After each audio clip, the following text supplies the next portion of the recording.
The smaller ones are just insanely impactful because the person, the people who follow you get a chance to talk to you. They get a chance to sit down and engage with you.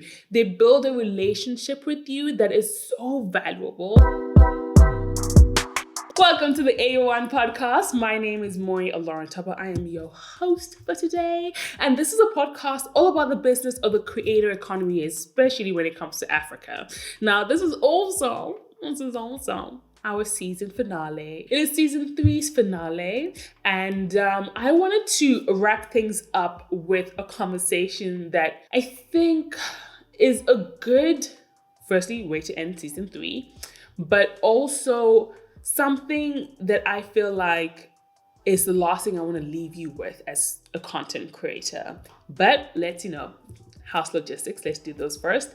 If you're new here, please join the family by subscribing, clicking on that notification bell. If you love what we do, click on that like button. If you're listening to this on any podcast platform, let us know, subscribe, tag us on social media at theA1.co, leave us a review. I would love to know your thoughts on not just the conversations that we have, but also the podcast. So, hit your girl up. All right.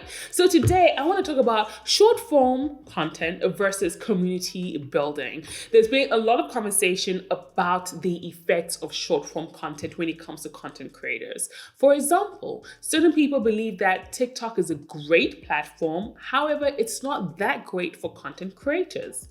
That's a very interesting take. Another take is that short form content is really good for gaining, followers and views and things like that, but not actually great for community building. And the thing is that when it comes to the creator economy, community building is the foundation. It is the foundation for what we do. It is essentially our super skill. It is how we make money because we have a community. So it's something that is so important.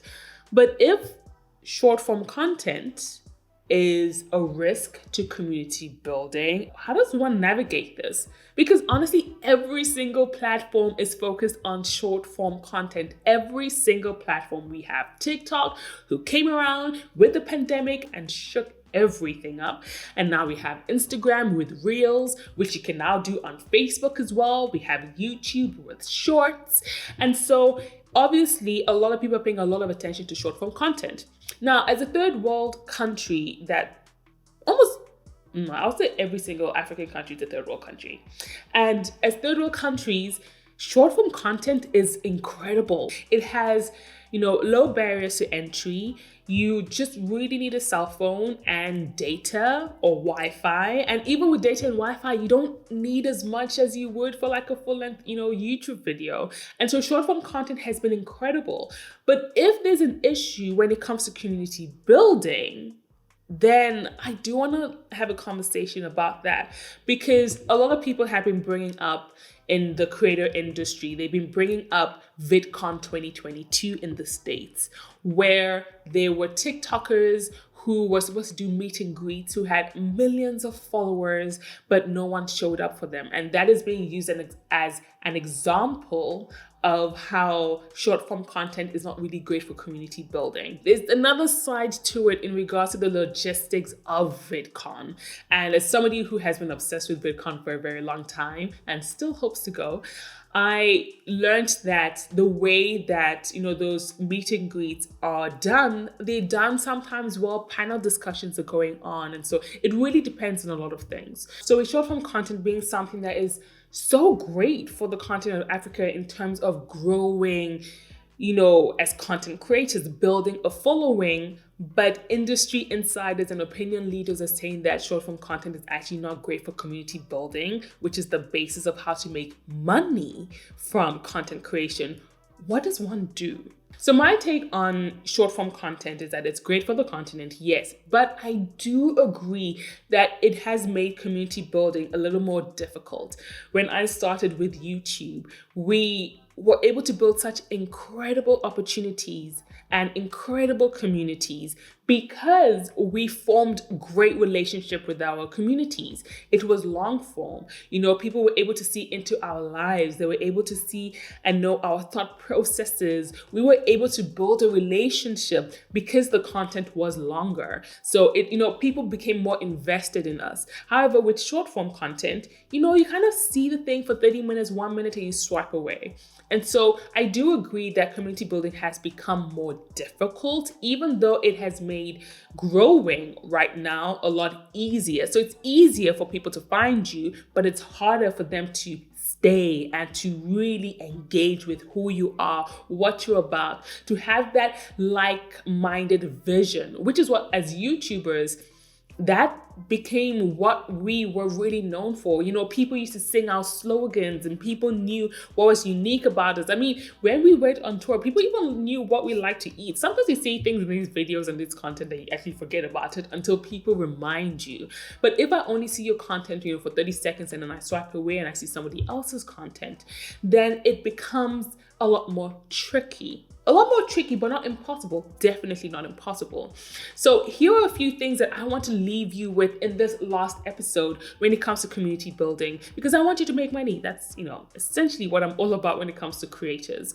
And so when it comes to community building, firstly, yes, you have to still use short form content. TikTok, Instagram Reels and Facebook, YouTube Shorts, they are all the focus right now. Every platform is pushing that. So use it to your advantage to gain people. However, you need to know that you quickly have to move people to a long form area, whatever that is, whether it's podcasts, whether it's YouTube, like a long form YouTube channel, long form YouTube content. It also doesn't have to be online. It can be offline too. It can be events.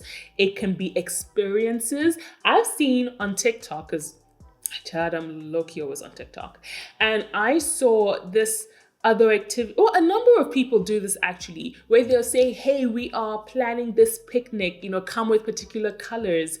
Or they will say, we're doing this event. It's a paint and sip, for example. I saw one, and it's this girl in Johannesburg, and she just put out this TikTok about it, and so many people came for that. Or people who say, hey, I'm looking for other 25-year-old females who love ABC, and they form communities. People are always hungry for community. And so when you can quickly, move people from short form content to community building platforms or experiences, then you really have a great basis to make money as a content creator. You will find that any of the really big creators who grew from short form content, you will see that they have now focused and built other avenues that are a lot more long form, or that are things that people can really buy into beyond a 30-second, beyond a 1 minute, beyond a 3-minute, clip. So I really believe as creators in this 21st century, and with the shift of short form content, you really need to start thinking about, how do I shift my community from a short form basis to something more relationship building? And I always talk about, as a content creator, you need to know what that value is. You need to know what value you bring to your community, to your audience, to the people who follow you. Try and link that long form content, that relationship building experience, try and link that to the value that you bring. So we can use international examples, like, for example, let's say the D'Amelios. We spoke about them in a podcast not too long ago. The D'Amelios now have YouTube channels. They have talk shows. I believe Dixie has a talk show. Both of them have YouTube channels. They have a clothing line, of which sometimes they have experiences. They have now focused on shifting their, following from TikTok to relationship building platforms and experiences. So much so that they're actually not even posting that much on TikTok anymore. Like, they still are, but they're not doing it as frequently as they used to before. And so I would say, as creators on the continent who are really utilizing and growing with short form content, make sure that you're also doing things that will help you stay in this game for a long time, things that will bring you more money if you are wanting to make money from your content creation. Okay, so let's talk about a few things that you can do to really help with that relationship building. For the full version of this chat, make sure you check it out on all available podcast platforms. So let me know your thoughts in the comment section below. If you're watching this on YouTube, let me know your thoughts on social media, tagging us at the A1.co. I am curious to know your thoughts. When you watch creators on TikTok, on Reels, on Shorts, do you feel like you know them? Do you feel like, like I'm invested in this person. I love what they do. I understand them. I'm really curious to know your thoughts. So do let me know them. But I also want to say a massive thank you for every single listener who has been with us for season 3. It's been a unique season. We haven't done interviews or anything like that. However, these have been critical things that I've seen for creators. And with the A1, really being about helping creators to just be better, to monetize, to grow, we wanted to be able to share this knowledge. If you want more of this, we do have our Creator Monetization Secrets program that you can check out by going to the A1.co. That's CO. We have really cool things lined up for creators to really help them put these things into practice, like practically achieve these things. So make sure you check out and follow us on social media across the board at the A1.co. And so, if you haven't listened to any podcast this season, I highly encourage you to check them out. And we're on social media, so you can always tag us in any questions you can ask on social media, and we will gladly answer. And so till next season of the A1 podcast, people have an amazing day, have an amazing creative journey. Don't be a stranger. Reach out to us at the A1.co because we will always love hearing from you. Until next time, bye.